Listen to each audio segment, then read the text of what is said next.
Are you a caregiver? What are some of the financial and emotional aspects of being a caregiver?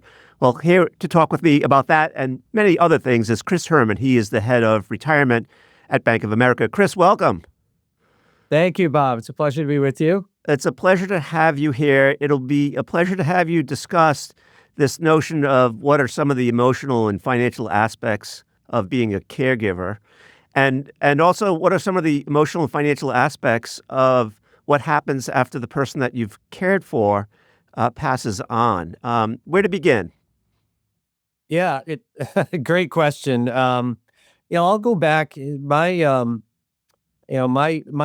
joining the retirement industry really coincided with my working with my mother, coming out of a divorce and trying to help her establish herself financially independently. And it was through that experience that I developed my passion for what it is we do in this industry, as well as I learned a lot of what people have been going through for many, many decades. And that is in particular helping care for and take care of an elderly parent. When my parents were divorced, my mom was not in a good position financially. She was very concerned about her ability to continue her lifestyle, let alone retire at some point in the future. And I took it as my role for her to call it a financial caregiver. And it came less in the form of outright payments or supplements I'd provide to her, but more helping her help herself and understanding her financial situation and what she needed to do. And so with that process, we began a journey over the span of 25 years of me checking in on how she was doing, her sharing with me where she felt good, where she felt anxiety, and where I'm sure a lot of caregivers that are out there in their roles have to play this role of a listener and to be there just as a form of emotional support and caregiving as much as physical or financial caregiving. Yeah, let me go back to the topic of divorce. A lot of times, I know that women, when they get divorced, are sort of lost at sea. They wondering about income. They're wondering about how assets will be divided, whether the divorce was fair or not, and then what the future holds in store for them. Maybe talk in more detail about sort of what you went through, the tactics that you used to sort of help your mom address the concerns around assets, income, and her future. Yeah, it really, Bob, it started with the taking of inventory. I'll admit, I didn't know my parents' situation fully. I didn't know her situation coming out of the divorce fully. And so I asked her to sit down and I said, Mom, let's pull out the statements. Pull out your retirement plan statements, pull out your checking account. She told me she had some CDs and another account. I said, Mom, let's just take stock. Take stock of everything you have. And maybe just in finding that the place where you are, you'll find some comfort to start before we even start talking about where we're going to go from here. So that was point one, is just taking stock, taking inventory of everything that she had, and then putting together a very simple budget. There are some nice tools that are out there available online, but I just used a spreadsheet and I laid out, okay, this is where the income is coming from. This is what you have in the way of expenses. And this is how we're going to pull it all together. And so just it was pretty basics that we did that. So, Chris, I think for me, we'd like to provide people with actionable advice. I mean, if for those who might be on divorce's doorstep, is that the primary bit of advice, is that you need to sort of take stock of your assets, your liabilities, your expenses, your sources of income? Is that sort of step one? I would say yes, and then find somebody that you trust that can work with you on this. I had another friend, not through divorce, but just a premature death, who found herself in a situation that my mom found herself in, which was on her own and trying to take a stock of everything that she had to deal with. And for her, my role was to be a sounding board and to be there while she met with other financial advisors as she considered what to do. So, yes, absolutely. You want to just take stock, take inventory. Don't rush into any decisions. Typically, there's no need to rush into any decisions, and it can be coming right out of the event, a very emotional a time. And so don't make decisions if you don't have to. And then find a person or persons that you can trust and just that you can speak with openly about everything related to your finances, whether that be things you're concerned about, whether they're your aspirations. I think having those sounding boards is very, very important, and not trying to go through it all alone. Yeah. And my sense is that for some, this can be an overwhelming task because the language of divorce can be so off putting. There are things like quadros that you have to learn about, right? Qualified domestic relations orders. And that's something that you didn't need to know prior to the divorce. And probably after the divorce, you would just assume rather not know it at all as well, right? No, there are acronyms in our industry. There are a lot of technicalities with it. All the more reason by having somebody you trust who can work with you through that. Yeah. So fast forward, this happened when your mom was reasonably healthy. Over time, you and your sister, you had mentioned to me, became caregivers. Maybe talk a little bit about that journey. I know we've had people on the show before, Annalie Kruger, who at one point said, the need to create an elder plan long before there's a crisis is essential. I'm curious, did you put in place such an elder plan for your mother as she was aging on? I would say we had an idea, or we had a concept of a plan, which really involved wanting to support our mother the best we could. So we were happy that we could get her established in a home of her own that worked for her, that was within her budget, and she was very happy in that situation. And she was determined, in her own words, like many parents will say, "I never want to be a burden on you, my children. I never want to be a burden on you." But my sisters and I talked and agreed. If my mom got to the point she couldn't live on her own, of course she would move in with one of us. And my oldest sister was the one closest to her physically, and ultimately, when my mom was not able to live by herself anymore, she moved in with my oldest sister. It was my mom's choice. That's where she wanted to be. And at least initially, it was wonderful for both of them. They were very, very tight. My sister was more than happy to help my mom with anything she needed. My mom had a level of care in the house that she didn't have before, and she had been experiencing falls when she was living by herself, and a couple of very scary situations where she couldn't get to a phone to call for help. And that those risks went away when she moved in with my sister. What was not in our plan, though, was eventually my sister's ability to care for my mother deteriorated as well, as she got older, and reached a point ultimately where, for my mom's safety, for my sister's safety, we needed to put her into an assisted living facility. We had not planned on that. We were pretty much adamantly against that. We didn't want that to happen, but it became a matter of safety, and that was where we would have done a better job planning for, or at least considering that as a potential outcome and a risk, and budgeting and planning for it. But in all fairness, we didn't consider that at the Yeah. time. It's interesting because that's a common path, right? That the primary caregiver is unpaid. Largely, it's a daughter who's doing the caregiving. It takes its toll on that person. And over time, like you said, the person doesn't want to become a burden. But in order to avoid becoming a burden, that the long-term plan has to perhaps contemplate the possibility of needing assisted living, nursing home, continuing care, retirement community, or in-home care from a professional of sorts, right? Is that fair to say? Yeah, it is fair to say, and we were fortunate between my sisters and I, and my mom's own savings, that she was able to afford this for some period of time. But many others aren't in that situation, and there are financial solutions that are out there, like long-term care insurance, that can help in terms of planning for the financial burden of that risk. But as you said, Bob, there are burdens well beyond financial that are associated with caregiving that just buying insurance doesn't necessarily cover. Yeah. So in retrospect, Chris, I'm curious, what advice would you have for folks who haven't yet gone through what you have gone through, and knowing now what you know, what you might have done differently? Yeah, I'd say first, having that conversation with the person you expect is potentially going to need long-term care. It's a difficult conversation to have, and oftentimes the elder person will not want to engage in that. They'll be adamant in terms of, "I'm not going to be a burden on you, and I'm never going to live in assisted living." But just know in the back of your mind that one of those two is likely to come to pass if they live old enough. So having that conversation and then the honest discussion of what would they prefer, what would you be able and willing to do in your role as a caregiver. And it's okay to say I would not be in the position to care for you myself personally. Then what can you do? There are other options available to you. Having that conversation and then laying out some options and some plans on how you could see that that person you love is going to get the care they're eventually going to need.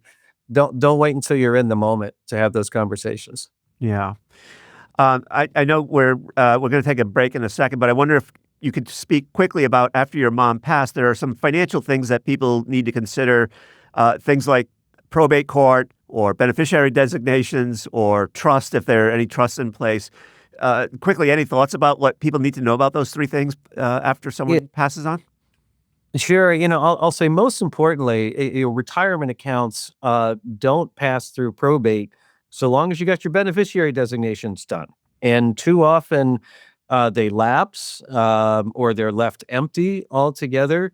And it creates a tremendous burden then on the people that are ultimately going to inherit that to sort that thing out and the legal costs associated with it. So encouraging your family members to know that they need to have the beneficiaries up to date, and then of course doing that for yourself. In the worst case situation, somebody dies prematurely. Have your beneficiary designations nailed down, and that avoids probate. And at least for that part of the estate, it'll be a simpler process.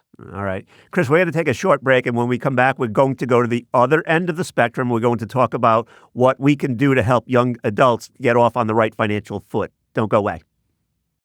Welcome back to Decoding Retirement. Hi, I'm Bob Powell, and we're talking to Chris Herman. He is the head of retirement at Bank of America. Chris, before the break, I promised that we were going to go to the other end of the spectrum and talk about what we can do to help young adults get off on the right financial foot. You've had some personal experience around this. Tell us more. Yeah, sure. So I have three children, 26, 24, and 20 years old now. And two out on their own, the third halfway through college. Given my profession, I thought it was very important to instill what I could about saving and investing with them, share with them my perspectives on that. And I'll just talk about my daughter Jenna. Jenna is in the industry, as they say, and has been very open and receptive to my viewpoints in terms of things to consider, things you want to do while you're still young, pitfalls to avoid.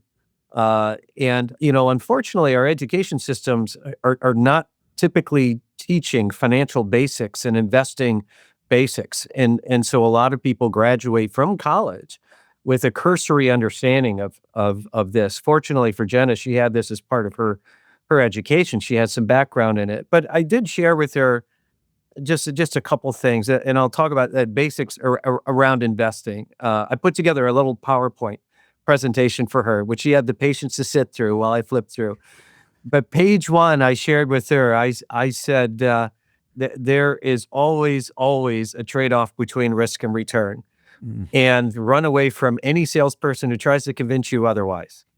And I said, it's perfectly fine to swing for the fences. Just know you might miss entirely and end up back in the dugout with nothing. So anybody who promises you a home run in every swing, don't believe it.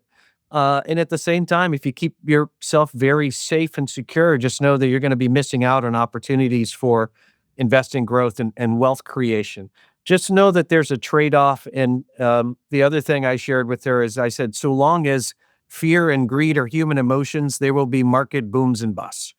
And so come to accept that that's part of the reality of investing, but don't get yourself tied up in the emotions of that. Stay the course in your plan and know it's just part of the market and part of human nature that we go through these cycles from time to time. Yeah, I think you're lucky. If I sort of sat my daughter down with a PowerPoint presentation, she might have rolled her eyes and then asked how many PowerPoint slides are there, and if there are more than one, I'm not going to tolerate you lecturing me. I'm curious. I mean, she's in the industry. When you think about young people, they enter the workforce, and much of and you're right, they don't necessarily get it in high school or even in college, but when they get to the workplace, they might get exposed to financial education there from their plan sponsors and plan providers.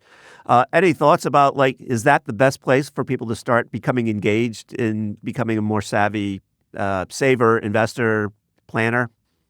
Absolutely. And at Bank of America, we administer thousands of retirement plans, and the education of the employees in those plans is very important. And the good thing for the employees who have access to these retirement plans is there are a number of resources available online, in-person seminars that are all geared towards helping you become a better saver.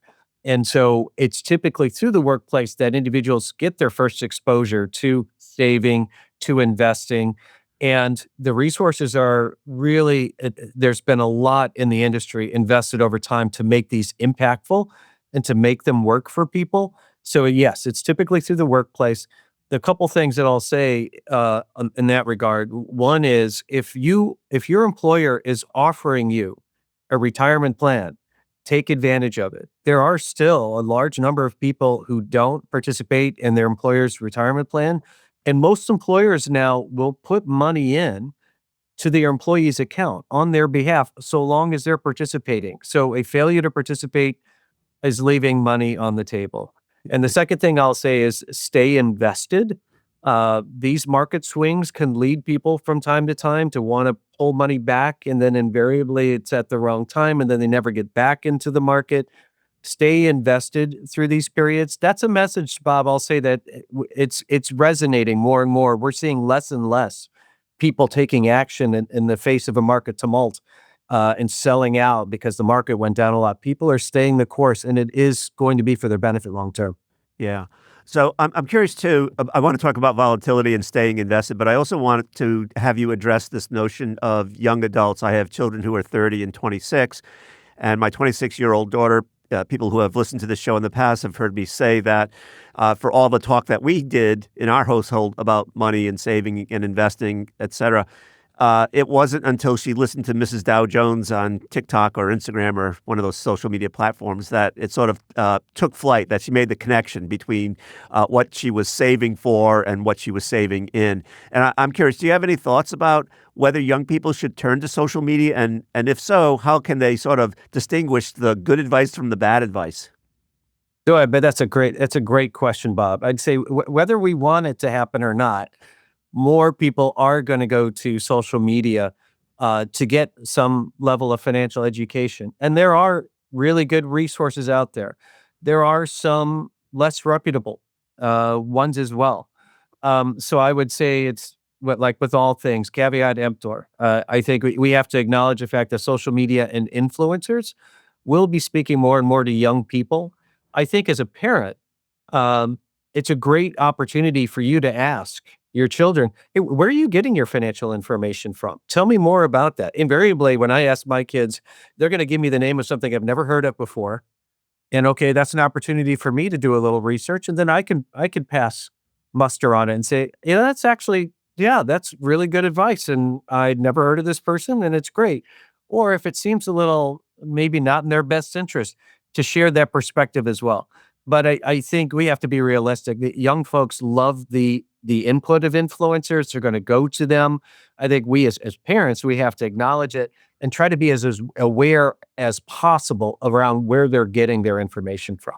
So many young people don't necessarily have the assets to work with an advisor. What options do they have?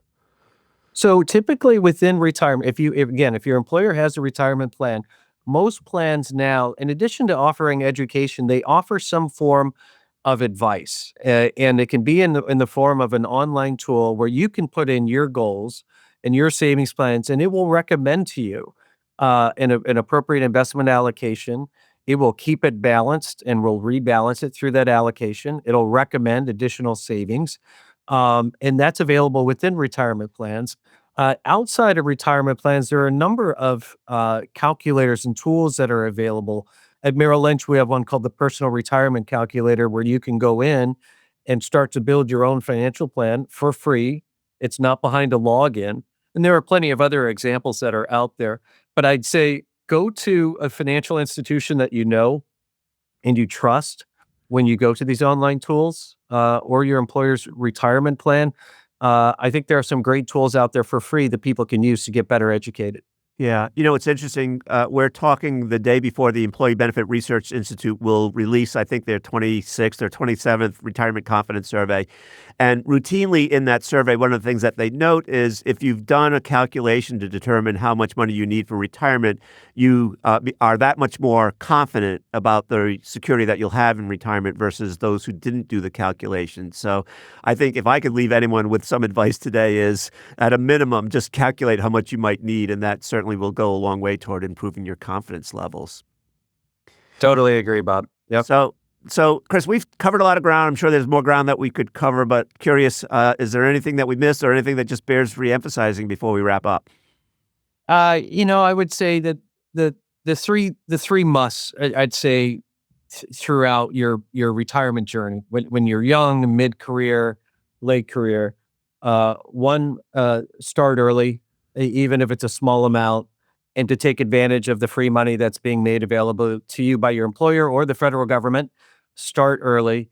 Two, stay invested. There are periods where people will pull out for a few days and it was just the wrong decision, or maybe their employer defaulted them into a fund that was just not aggressive enough in that fund. Or as you're in retirement, staying invested and not just moving everything to CDs. That's very important through retirement as well. And then three, I do really believe in the role of a professional money manager. When your early career, that could just be a target date fund that is professionally managed. As your financial situation becomes more complex, then having a professional advisor to work with can become more valuable to you. Those three things I'd encourage wherever you are in your journey can help you quite a bit. Yeah. So, Chris, I want to thank you for being a guest here on Decoding Retirement and sharing your knowledge and wisdom with our listeners and viewers. It's so greatly appreciated. Thank you. Bob, thank you. And thank you for doing what you do. Thank you. So that wraps up this episode of Decoding Retirement. Thanks for listening. For this and more episodes, follow us on Amazon Music or just ask Alexa, play Decoding Retirement. And don't forget, for the latest retirement news and analysis, check out yahoofinance.com. This content was not intended to be financial advice and should not be used as a substitute for professional financial services.